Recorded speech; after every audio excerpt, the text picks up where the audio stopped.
இனிய நண்பர்களே, ஆசான்மார்களே, கடவுள்மார்களே, உங்கள் அனைவருக்கும் வணக்கம். என் பெயர் கிரிஜாராஜன். 1998ஆம் ஆண்டு ஜூலை மாதம் 5ஆம் தேதி பிரம்மஸ்ரீ பிதாமகர் பத்ரிஜி அவர்களை சந்திக்கும் ஒரு வாய்ப்பு, எனக்கு அரிய வாய்ப்பு கிட்டியது. அப்பொழுது அவரிடமிருந்து அற்புதமான இந்த ஆனாபானசதி தியானம் எனும் தியான வழிமுறையை நான் கற்றுக்கொள்ளும் பாக்கியம் கிடைத்தது.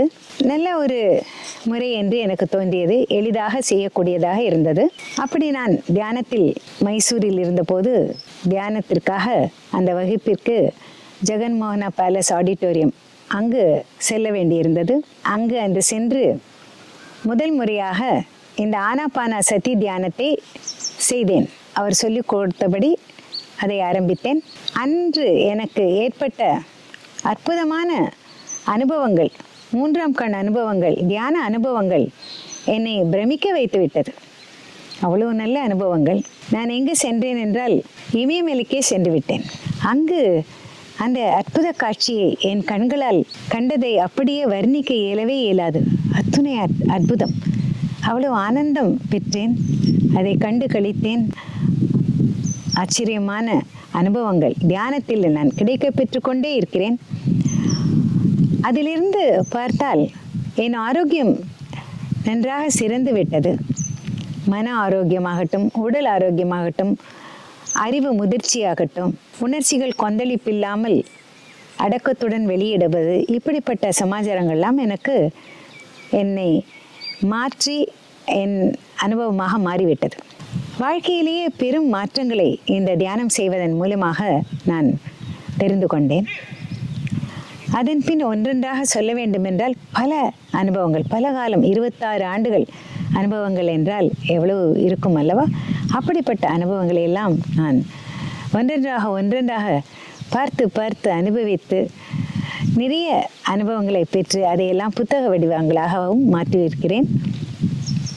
இது எவ்வளவு என்னை மாற்றிவிட்டது என்றால், எப்பொழுது தியான நேரம் வரும், எப்பொழுது அமர்ந்து கொள்ளலாம் தியானத்திற்கு என்ற ஆவல் எனக்கு தோன்ற ஆரம்பித்துவிடும். அதுதான், தியானம் ஒன்றுதான் பிரதானமாக ஆகிவிட்டது வாழ்க்கையிலேயே. மற்றவை எல்லாம் 2ஆம் தரமாக ஆகிவிட்டன. உண்ணுவது, உறங்குவது, மற்றபடி நம்முடைய அன்றாட வாழ்க்கை என்பது பின்தள்ளப்பட்டு தியானம் முக்கியமாகிவிட்டது. எனக்கே அதிசயமாகிவிட்டது, இப்படிப்பட்ட ஒரு விஷயமா தியானம் என்று. அப்பொழுதுதான் அறிந்து கொண்டேன். கண்ணை மூடி அமர்ந்தாலே நிறைய மகான்கள் தோன்றுவார்கள். எனக்கு நிறைய அறிவுரைகள் கொடுப்பார்கள். சீக்கிரமே எந்திரு, நேரத்தை வீணடிக்காதே, தியானம் செய் அப்படின்னு சொல்லி காலையில் 4 மணிக்கு எழுப்பி விட்டுடுவாங்க. 4 மணிக்கு யாரோ என்னை தொடுவது போல இருக்கும். பக்கத்தில் பார்த்தால் என் குழந்தைகளும் என்னுடைய கணவரும் நன்றாக உறங்கி கொண்டிருப்பார்கள். யாரும் என்னை எழுப்பவே இல்லை. அப்போ யார் எழுப்பியிருக்காங்க அப்படின்னா இந்த மகான்கள் தான். தியானத்தில் தோன்றும் இந்த மகான்கள் எல்லாம் எனக்கு உதவி செய்வதற்காக யாரோ ஒரு மகான் என்னை தட்டி எழுப்பி 4 மணிக்கே தியானம் செய் என்று சொல்லிவிடுவார்கள். அப்பொழுது 4 மணியிலிருந்து ஒரு 5-5:30 வரை நான் தியானத்தில் அமர்ந்திருப்பேன். நான் எங்கிருக்கிறேன் என்றே எனக்கு தெரியாது. அந்த தியானத்துக்குள் போய்விட்டு அற்புதமான காட்சிகள், அற்புதமான அனுபவங்கள், அற்புதமான எனக்கு மெசேஜ்கள் எல்லாம் எனக்கு கிடைத்துவிடும். அப்படியே வாழ்க்கையை மாற்றி போட்டுடுச்சு. எனக்கு ரொம்ப அதிசயம்தான். ஏன்னா அத்தனை சீக்கிரம் எல்லாத்தையும் நம்ப மாட்டேன். ஆனால் எனக்கே தோன்றும் போது, எனக்கே அது வெளிப்படும் போது எனக்கு ஆச்சரியமா இருக்கும். இவ்வளோ விஷயம் நம்ம ஒவ்வொருத்தருக்குள்ளேயும் இருக்குது. ஒவ்வொரு பெரிய கிரந்தம் ஒவ்வொருத்தருக்குள்ளேயும் இருக்குது. சத்தியம் இருக்குது நமக்குள்ள. நாம தான் தெரிஞ்சுக்கவே இல்லை. இவ்வளோ நாள் மட சாம்பிராணியாக இருந்திருக்கேன். இப்போ தான் தியானம் வந்ததுக்கப்புறம் தான் கொஞ்சம் விழிப்புணர்வோட ஒரு நிஜமான மனிதனாக வாழ்ந்து கொண்டிருக்கிறேன், ஒரு மனித பிறவியாக வாழ்ந்து கொண்டிருக்கிறேன் தெரிய வந்தது. நிறைய நம்மளுள்ள மாற்றம் ஏற்படணும், நம்ம நிறைய இதை பற்றி தெரிஞ்சுக்கணுங்கிற ஆவல் என்னை தூண்டி வெறுத்து எடுத்துக்க ஆரம்பிச்சிருச்சு. வேறு வழி இல்லை, தியானத்தில் உட்காந்துட்டே இருக்கணும், எப்போ கிடைச்சாலும் தியானத்தில். அப்படி ஆயிடுச்சு என்னோட வாழ்க்கை. ஆனால் அதுலேருந்து பாருங்களேன், நல்ல ஆரோக்கியம். ஒரு டாக்டர் கிட்ட போக வேண்டாம், மருந்துகள் சாப்பிட வேண்டாம். இவ்வளோ ஆண்டுகளாக 26 வருஷமாக மருந்து பக்கமே போனதில்லை, டாக்டர் பக்கமே போனதில்லை. பாருங்களேன், எவ்வளோ ஆச்சரியம் இல்லையா? அந்த மாதிரி ஒவ்வொன்றுலையும், ஒவ்வொரு விஷயத்துலையும் நிறைய மாற்றங்கள் ஏற்பட்டு ரொம்ப அற்புதமான விஷயங்கள் எல்லாம் தெரிஞ்சுட்டு இப்போ உங்களுக்கெல்லாம் அதை பற்றி சொல்ல வந்திருக்கேன். அந்த என்னுடைய அனுபவங்களையும் சொல்லி அதில் எனக்கு கிடைக்கப்பெற்ற நன்மைகளையும் சொல்லி இந்த தியானத்தின் மகிமையை சொல்லலைன்னாக்கா நான் வந்த குறிக்கோளே வாழ்க்கையின் குறிக்கோளே இல்லாமல் போயிடும். வாழ்க்கைக்கு ஒரு குறிக்கோளே இல்லாமல் போயிடும் இல்லையா? என் வாழ்க்கையை வந்து வீணாகிவிடும். அப்படி விடக்கூடாது. என்னுடைய வாழ்க்கை குறிக்கோள் அதில் என்ன என்ன கிடைச்சிருக்கு, அதன்படி நான் வாழ்ந்து கொண்டிருக்கிறேன்னா அதனால மற்றவங்களுக்கு என்ன பிரயோஜனம் உண்டாகும்னு தெரிஞ்சுட்டு மற்றவங்களுக்கும் இதை எடுத்துகிட்டு போகணுங்கிற ஆவல் தான் எனக்குள்ள இங்கே இது உங்களுக்கெல்லாம் வந்து சொல்ல வந்திருக்கேன். ரொம்ப அற்புதமான ஒரு வாழ்க்கையை வாழ்ந்து கொண்டு வருகிறேன். இதை வந்து வரிகளால் எழுதவே முடியாது, அதை வர்ணிக்கவே முடியாது. அப்படிப்பட்ட ஆனந்தம், மனதில் எப்பொழுதும் ஆனந்தம், எப்பொழுதும் அமைதி, எப்பொழுதும் ஆரோக்கியம். இப்படி இருக்க முடியுமா? இப்படி மாற்றி விடுமா? நான் எப்படியோ வாழ்ந்து கொண்டிருந்தேன், ஒரு ஜடமாக இருந்து கொண்டிருந்தேன். ஆனால் அதை என்னை ஒரு மனிதனாக புனித ஒரு மனுஷியாக மாற்றிவிட்டது இந்த தியானம் என்றே சொல்லலாம். அப்படிப்பட்ட விஷயங்கள் எல்லாம் தியானத்தில் இருக்கிறது. எங்கே இருக்கிறது என்றால் நம் மூச்சிலே தான் இருக்கின்றது. வேறெங்கும் சென்று தேடி அலையவே வேண்டாம். நம்ம மூச்சிலே தான் அவ்வளவு விஷயம் இருக்கு. மூச்சையை கவனிக்க கவனிக்க கவனிக்க மனமானது காலியாகி நிறைய ஆற்றல் நமக்கு கிடைக்கப்பெறுவோம். அந்த விஸ்வசக்தியானது நம்மை மேன்மேலும் சிறக்க செய்யும். இவ்வளோ அழகாக எனக்கு உங்கள் முன்னால் பேச வருதுனாலே அது தியானத்தின் மகிமை தான். முன்னாலெல்லாம் பேசுறதுக்கே பயப்படுவேன். யாரை பார்த்தாலும் எனக்கு பயம் இருக்கும், நான் இன்னும் பேச முடியாது. ஆனால் இப்போ வந்து 1,00,000 பேர் எனக்கு முன்னால் இருந்தால் கூட என்னால் தைரியமாக பேச முடியும். எல்லாமே எனக்கு தியானத்தினால் தான் கிடச்சிருக்கு. இவ்வளோ அழகாக உங்ககிட்ட பேசுகிறேன், என்னோட அனுபவங்களை வர்ணிக்கிறேன்னா தியானத்தின் சக்தி தான் அது. எல்லாருக்கும் இருக்குது. எனக்கு வரும்னாக்கா கண்டிப்பாக உங்களுக்கு எல்லாருக்கும் கூட கிடைக்கும். நிறைய அனுபவங்கள் இருக்குது. ஒன்றா சொல்ல போனாக்கா எக்கச்சக்கமான அனுபவங்கள் இருக்குது. என்னை உடலை விட்டு நான் சூஷ்ம உடலில் நிறைய பிரயாணம் பண்ணுவேன். அப்போல்லாம் ஆஸ்ட்ரல் ட்ராவல்னு சொல்லுவாங்களே அது. அப்படி போய் பார்க்கும்போது வானம் முழுவதுமே ஒரு பச்சை நிறம், அதுலெல்லாம் சிவப்பு வண்ணங்கள் அப்படியே அங்கங்கே பல்பு மாதிரி இருக்குது. ரொம்ப அழகாக இருந்தது. இந்த மாதிரி பச்சையும் பார்த்ததில்ல, இந்த மாதிரி ஒரு சிவப்பு நிறமும் பார்த்ததில்லை நான் முன்னால். அந்த மாதிரி அற்புதமான காட்சியாக இருந்தது. வானம் ஃபுல்லாக அப்படி இருக்கும்போது இது யாரப்பா, இது என்ன சமாச்சாரம், இது என்ன வண்ணக்கோலம் அப்படின்னு சொல்லிட்டு ஆச்சரியமாக அதை பார்த்துட்டே இருக்கும்போது அங்கேருந்து ஒரு குரல், நான் தான் அகத்தியர் பேசுகிறேன் அப்படின்னு சொல்லி, இனிமேல் இந்த மாதிரி நீங்கள் நிறங்களை பார்த்தீங்கன்னா நான் வந்திருக்கேன்னு புரிஞ்சுக்குங்க அப்படின்னு சொன்னார்.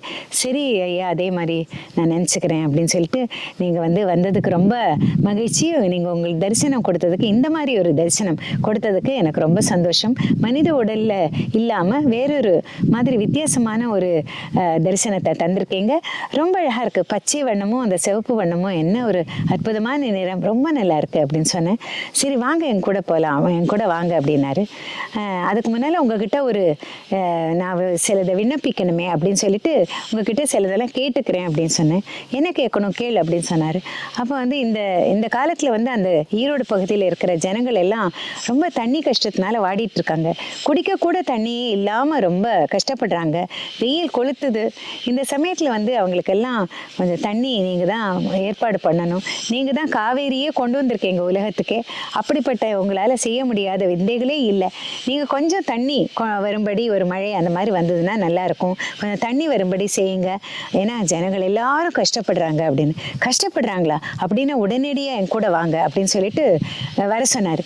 அவர் முன்னாடி அந்த ஒரு கார்பெட் மாதிரி இருக்குது, பச்சை கார்பெட்டு, ரெட்டு பல்ப்ஸ் இருக்குது. அது சின்னதாகிடுச்சு. சின்னதாக எனக்கு முன்னால் பறந்துட்டே போகுது. நானும் பின்னாலேயே போகிறேன். பின்னால் போனால் நாங்கள் எங்கே போயிட்டோம்னாக்கா காவேரி ஆரம்பிக்குது இல்லையா, அந்த இடத்துக்கு போயிட்டோம். பாகமண்டலான்னு சொல்லுவாங்க அந்த இடத்துக்கு. அது மைசூர் பக்கம் இருக்குது, கர்நாடகாவில். அந்த பூமிக்கு அடியில் போயிட்டோம். பூமிக்கு அடியில் போய் அங்கே போய் இங்கேருந்து தான் காவேரி ஆரம்பிக்குது, இங்கே தான் உற்பத்தி ஆகுது அப்படின்னு சொல்லிட்டு சொன்னார். அப்போ சுற்றி வர பார்த்தாக்கா நிறைய மகான்கள் அவங்க எல்லாம் உட்காந்து தியானம் பண்ணிட்டு இருக்காங்க. அந்த தியான சக்தியினால அந்த தண்ணியானது பூமிக்கும் மேலே பிரவாகமாக ஒரு நதியாக வருதுன்னா எவ்வளோ ஆச்சரியம். அங்கே மோட்டர் இல்லை, வேற எதுவும் இல்லை, எந்த விசைகளும் இல்லை, எந்த கருவியும் இல்லை. ஆனால் அடியில் இருக்கிற தண்ணியை மேலே கொண்டு வரணும். எப்படி முடியும்? அவங்க அவங்களுடைய தியான சக்தியினால மேலே கொண்டு வந்துட்டு இருக்காங்க இது உலக மக்களுக்காக அவங்க எல்லாரும் சேர்ந்து பூமிக்கு அடியில போய் இவ்வளவு வேலை அவங்க பண்ணிட்டு இருக்காங்க, இவ்வளவு உதவி நம்மளுக்கு பண்ணிட்டு இருக்காங்க. முதல் தடவையா நான் அறிஞ்சிட்டேன். எனக்கு ஆச்சரியமா போயிடுச்சு. எப்படி இப்படி இவ்வளவு பேர் நமக்கு உழைக்கிறாங்க, இவ்வளவு உதவி செய்யறாங்க, ஆச்சரியமா இருக்கே அப்படின்னு சொல்லிட்டு நினைச்சிட்டேன் மனசுல. அதுக்கப்புறமா வந்து அப்படியே வெளியில கூட்டிட்டு வந்தாரு. அப்புறம் அந்த காவேரி போற அந்த வழியெல்லாம் அப்படியே பறந்து வந்தோம். இதெல்லாம் பார்த்துட்டே வந்தேன். நதி ஃபுல்லா அப்படியே கடந்து வந்து கடைசியா வந்து இந்த புத்து கோவில் அந்த இடம், அந்த அகசியர் இருக்கிற இடத்துல, அகசியர் கோவில் அந்த இருக்கிற இடத்துல வந்து சேர்ந்தோம். அந்த சமயத்துலாம் பார்த்தாக்கா நிறைய வந்து மீன்கள் எல்லாம் செத்து விழுந்திருக்கு. என்னதுனால அப்படின்னாக்கா அங்க இருக்கும் சாயப்பட்டறைகள், மற்றபடி ஃபேக்டரிகள்லாம் இருக்கும்ல, அதுல இருந்து இருக்கிற கழிவுப் பொருள்கள்லாம் நதியில விடுறாங்க, நதியில் தான் கொட்டிடுறாங்க. வேற எங்கேயும் அவங்க அதை இது பண்ணாம நதியை வந்து அதுக்காக உபயோகப்படுத்திடுறாங்க. எவ்வளவு கஷ்டப்பட்டு அந்த நீரானது நம்மளுக்கு கொடுக்கப்படுது அப்படிங்கிற ஒரு மதிப்பே இல்லாம அதுல வந்து நிறைய அந்த மாதிரி ரசாயன பொருட்களை சேர்த்திடுறாங்க. அந்த கெமிக்கல்ஸ் எல்லாம் வந்து அதுல வந்து மீன் அதை குடிக்கும்போது, அந்த தண்ணியை குடிக்கும்போது இறந்து கிடக்கு. ஆயிரக்கணக்கான மீன்கள் இறந்து கிடக்கு. எனக்கு ரொம்பவும் கஷ்டமா இருந்தது பார்க்கறதுக்கு. மனசுக்கு ரொம்ப வேதனையா இருக்கே, ஏன் இப்படி இந்த மாதிரி செய்யறாங்க, மனுஷங்களுக்கு தெரியவே இல்லையே அப்படின்னு சொல்லி வேதனையா இருந்தது. அப்ப அகசியர் சொல்றாரு, பாத்தியா எப்படி இயற்கை எப்படி நாசம் பண்றாங்க, மனிதன் எப்படி நாசம் பண்றான், மனிதன் கஷ்டப்பட்டோம், தண்ணி இல்லாம கஷ்டப்பட்டுட்டோம், கஷ்டத்துல இருந்தா புரிஞ்சுக்குவாங்க எவ்வளவு கஷ்டம் இருக்கு பாத்தீங்களா, இப்படி தண்ணி எவ்வளவு கஷ்டப்பட்டு மேல பூமிக்கு மேல வருது, அதை வந்து அதுக்குள்ள மதிப்பை கொடுக்காம அதை வந்து கழிவு பொருட்களை கலக்கும்படியாக செய்து இத்தனை மீன்களையும் சாகடிச்சிருக்காங்க. மனுஷனுக்கு புத்தியே கிடையாது, அவன் தன்னலம் தான் இருக்கு, அவனுக்கு சுயநலம் மாத்திரம்தான் இருக்கு, பொது நிலைமை இல்லை அவனுக்கு. அந்த மாதிரி மாறிட்டான், தான் மாத்திரம் வாழ்ந்தா போதும் அப்படின்னு நினைக்கிறான். அந்த மாதிரி இருக்கிற மனிதர்கள் கஷ்டப்பட்டாதான் தெரியும் அப்படின்னு சொல்லி காரசாரமா சொல்லிட்டு போயிட்டாரு.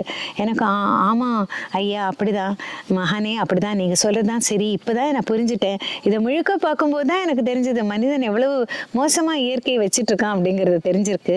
நம்மளுக்கு உதவக்கூடிய இயற்கையை நாமளும் பாதுகாத்தாதான் இயற்கையை நம்மளுக்கு வளத்தையும் நலத்தையும் தருமே. அல்லாது நாம அதை பாழ்படுத்திட்டா அதுல இருந்து சீற்றம் தான் உண்டாகும், அதனால மனுஷனுக்கு கஷ்டம் தான் உண்டாகும். இதை வந்து எல்லா மனிதர்களும் தெரிஞ்சுக்கணும். தெரிஞ்சுக்காம எப்படியோ வாழ்ந்துட்டு இருக்கோம், நம்ம வேற மாதிரி மாத்திக்கணும். அந்த மாதிரி கழிவுப் பொருட்களை எல்லாம் கொட்டுற இடம் கிடையாது ஆறுங்கிறது, நதிங்கிறது, அப்படி உபயோகப்படுத்தக்கூடாது அப்படிங்கிறத நான் படிச்சுட்டேன். அதை எல்லாருக்கிட்டையும் சொல்லணும் அப்படின்னு சொல்லி தான் நான் சொல்லிட்டு இருக்கேன் இதை. அதுக்கப்புறமா நாங்கெல்லாம் திரும்பி, நான் தியானம் முடிஞ்சு திரும்பி தியானத்துல இதெல்லாம் முடிஞ்சது. அவரும் போயிட்டாரு, அகத்தியரும் போயிட்டாரு. அதுக்கப்புறமா கண் விழிச்சு பார்க்கும்போது இவங்க 2 பேர் இருந்தாங்க. எல்லாருமா சேர்ந்து வீட்டுக்கு திரும்பி வந்துட்டு இருந்தோம்.